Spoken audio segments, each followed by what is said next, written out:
Hello guys, welcome to my channel Sandy Sage. Bangla সিনেমায় একসময় যখন শুধু নায়কদের জন্যই মানুষ মুভি দেখতে যেত, ঠিক সেই সময় এমন কিছু প্রতিভাশালী নায়িকা এসেছিল যার কারণে অডিয়েন্সরা শুধু নায়ক না বরং নায়িকাদের জন্য সিনেমা হলের টিকিট কাটতে যেত। আর আজকে আমরা কথা বলবো আমাদের বাংলা ফিল্ম ইন্ডাস্ট্রির নায়িকাদেরকে নিয়ে। তাহলে চলো শুরু করা যাক।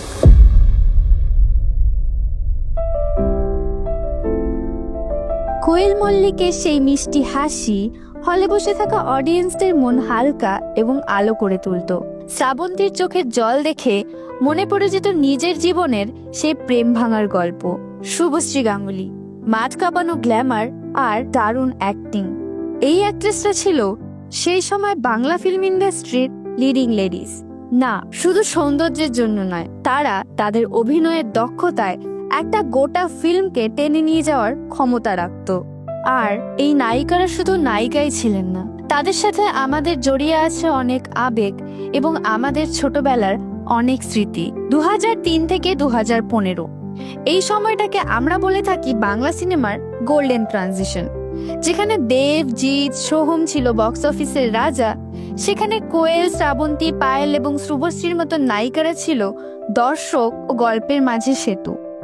কোয়েল মল্লিক, নাটের গুরু সিনেমা থেকে তার কেরিয়ারের শুরু, জিতের সাথে জুটি, তারপর একে একে বন্ধন, শুভদৃষ্টি, বলো না তুমি আমার, 100% লাভ, পাগলু ইত্যাদি একের পর এক হিট ছবি দিয়ে সে তার কেরিয়ারে নাম এবং খ্যাতি অর্জন করতে শুরু করে। পারিবারিক গল্পে তার সাবলীলতা ছিল আনম্যাচড।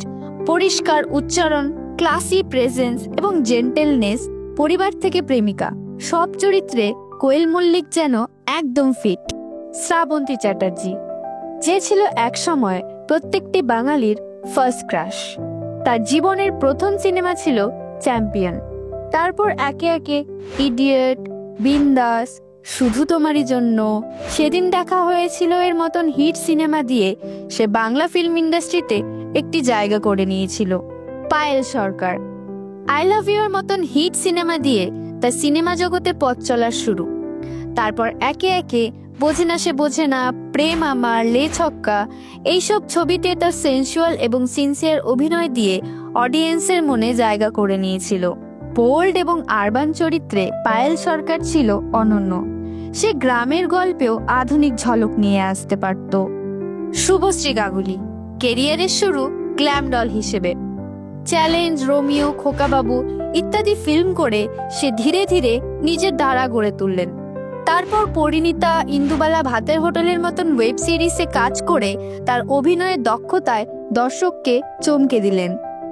আস্তে আস্তে এসডিএফ এর প্রধান মুখ হয়ে উঠলেন তিনি এবং মেইন স্ট্রিমে সে একমাত্র জীবন্ত লিডিং লেডি।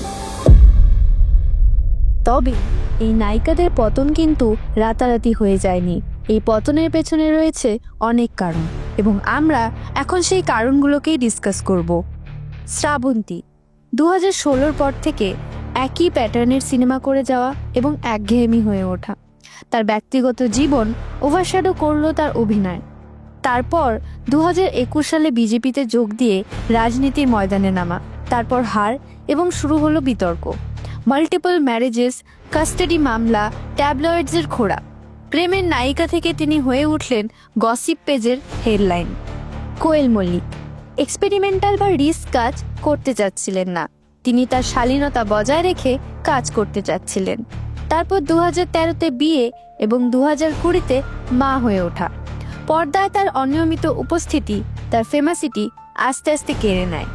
তারপর মিতিন মাসি এবং বনি মুভির দ্বারা পর্দায় আবার ফিরে আসা, যা ছিল তার ভালো প্রয়াস, কিন্তু এই মুভিগুলি ছিল প্রচারবিহীন, যার কারণে অডিয়েন্সের মনে তার শ্রদ্ধা তো রইল কিন্তু তিনি তার রিলেভান্স হারিয়ে ফেললেন। পায়েল সরকার, তিনি রাজনীতিতে ঢুকে পড়েন। 2021 সালে তিনি বিজেপির হয়ে দাঁড়ান এবং হেরেও যান। ওটিটি বা নতুন সিনেমা ওয়েভের সঙ্গে ডিসকানেক্ট হয়ে গেলেন। এক সময়ের বোল্ড হিরোইন এখন কেমন যেন পর্দা থেকে প্রায় উধাওই হয়ে গেলেন। অ্যাক্টিং ছেড়ে অ্যাক্টিভিজম, কিন্তু বড় পর্দা তো তা মেনে নেয় না। কিন্তু বাকিরা যখন ঝিমিয়ে পড়েছেন তখন শুভশ্রী যেন একটা যাত্রার শেষ যোদ্ধা।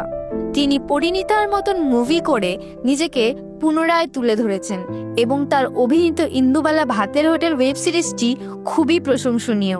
তিনি কমার্শিয়াল ও কন্টেন্ট এই দুই জগতেই ভারসাম্য রেখে এখনও এগিয়ে চলার চেষ্টা চালাচ্ছেন। কিন্তু তিনি একা কি পুরো হিরোইন ট্র্যাডিশনকে ধরে রাখতে পারবেন? প্রশ্নটা এখানেই। উনি লড়ছেন, কিন্তু ব্যাটেলফিল্ড এখন অ্যালগোরিদমের নিয়ন্ত্রণে। আজকের দিনে দাঁড়িয়ে যদি কেউ এই প্রশ্নগুলি করে যে কোয়েল এখন কি করে, শ্রাবন্তী কবে সিনেমা করছে, পায়েল কোথায়, এই প্রশ্নগুলির উত্তর কিন্তু কারোর কাছে ঠিকঠাক নেই। না বড় রিলিজ, না স্মরণীয় কামব্যাক, না ইন্ডাস্ট্রির পক্ষ থেকে রিডেমশন। আমরা কি কখনো শ্রাবন্তীকে ওটিটি প্ল্যাটফর্মে কাজ করতে দেখেছি? বা কোয়েল কি কোনো ডার্ক থ্রিলারে অভিনয় করেছেন? নাকি পায়েল কোনো বাস্তব চরিত্রে স্ক্রিনে এসেছেন? না, তারা বন্দী হয়ে পড়েছিল বিউটি হিরোইন নামক এক ঘরানায়। আর সেই ঘরানার কফিন চুপি চুপি বন্ধ হয়ে গিয়েছে। তবে তাদের পর এলো কারা? নতুন মুখ তো অনেক এসেছে, কিন্তু তাদের মধ্যে কেউই মন ছুঁয়ে যায়নি। ওটিটি হিরোইন্সরা এক দুটি সিজন করে কেমন যেন হারিয়ে যায়। আর ইউটিউবে তো বডি কন্টেন্টের ভিউ এখন সিনেম্যাটিক হিরোইন্সের চেয়ে অনেক বেশি।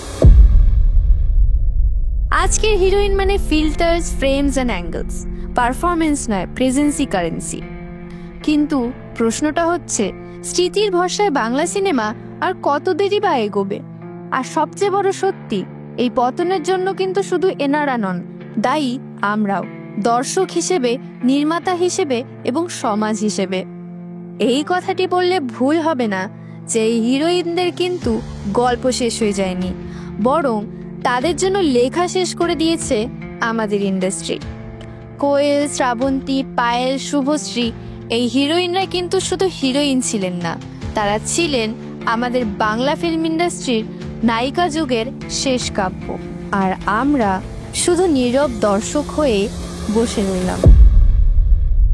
তো বন্ধুরা, ভিডিওটি ভালো লেগে থাকলে লাইক অ্যান্ড শেয়ার করতে ভুলো না, এবং এরকম আরো ইন্টারেস্টিং কন্টেন্ট পেতে সাবস্ক্রাইব করে দাও আমার এই চ্যানেলটিকে। ততক্ষণের জন্য stay happy, stay tune and stay blessed.